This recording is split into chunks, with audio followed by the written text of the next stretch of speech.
So I'm just dropping in the colours, starting with the yellow and then the sort of Naples yellow, sort of dripping them in, keeping sort of spaces in between so they blend together on the paper.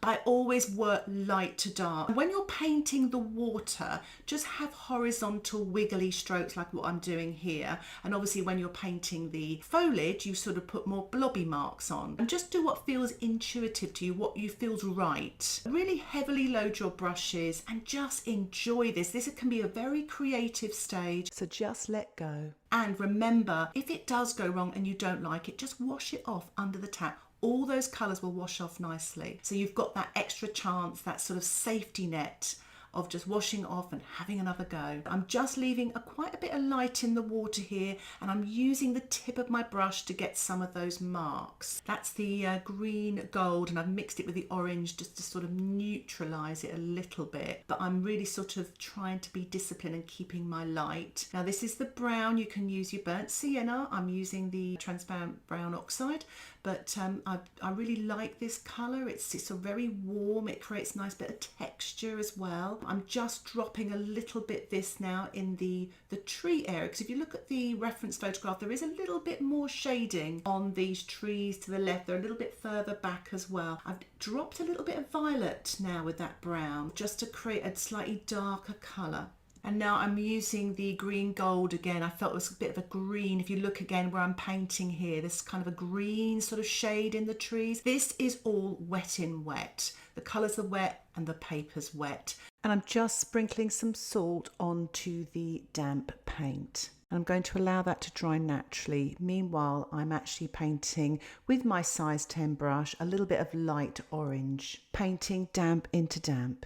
And I'm using a damp sponge to sponge in some foliage onto the damp paper with a light green. And I'm using a little bit of that kind of green gold colour mixed with a tiny touch of the brown or the violet. And I'm just putting some wriggly lines in, a little bit more damp paint now into wet paint, because I want these marks to stay a little bit. So even damp into damp if you like. And I'm using the size 6 brush. Now I've dried the painting. I actually let it dry naturally so that the salt would work. And I'm applying a little bit of wax onto the dry painting to create a wax resist effect. So now I'm putting in some darker tone. I'm using the green gold with the purple, so you can use green and purple. Don't have it too dark, it's not too dark in the photograph. So I'm using the size 14 brush here, but you can go one size or a few sizes smaller if you feel more comfortable. So I'm just putting some little marks on the riverbank there where it's a bit darker. See, the darkest darks really are on that riverbank where you've got those sort of 2 main bushes and the darks to the left as well. So I'm putting in the reflections now of the trees. Just a wriggly line really kind of creates the illusion of the reflection of the trees in the water. It creates a bit of movement. And I'm adding a little bit of orange damp into damp in the water. So I'm sponging now wet on dry. So the sponge is wet and the paper is dry. So I've done a green gold wash there initially. So I've done a lighter wash, and now I've mixed up some of the purple with the green, and I'm just sponging some of the dark bushes in the foreground there on the edge of the riverbank, very gently, creating some of that texture in there. I've decided now to go in with my size 6 brush just to put some dark washes on there, just where it's really dark. And I'm using the purple and the brown this time and just painting that. But I'm just trying to sort of cut in to that bush there on the right by creating some texture. And it's nice where you've got the darkest dark in a way against the lightest light there.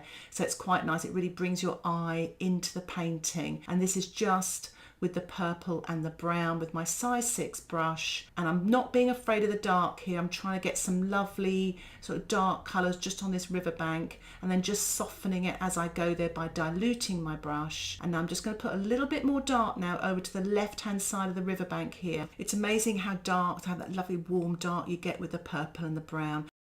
So I'm mixing up some of the orange with the Naples yellow here, so obviously you could use the yellow ochre, and I'm just sponging in a little bit of that orange that you can see in the reference photograph. It just gives it a little bit of strong colour. So I'm using the size 2 brush here to paint in the tree trunks. I'm using the purple and brown to make this colour, and I'm putting it on lighter to begin with, just so I can feel my way around this tree, just building it up. And now I'm dropping in now this darker colour. Now, one of the things I find really handy when I'm painting trees, I find it easier to pull towards me than to go away from me, and you might find that too. And it's always good to give yourself a different perspective, to look at it in a different way. You sometimes see things better by looking at upside down or even sideways. So I'm sort of moving between the size 2 and size 6 brush, and I'm just painting this other tree here now.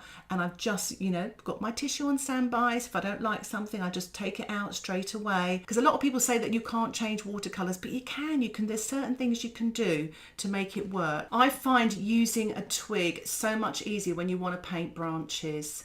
You do have to make a little puddle of colour, which I have with the purple and brown. It's a lovely rich dark colour.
I'm just doing a little bit more sponging now, just on the right hand side there and the left, just to build up a little bit more texture and tone with a little bit of the green and the purple, just to give it a little bit more detail and tone. And I'm going to paint the reflections now with the brown, and I'm putting a little bit of yellow light as well on the water.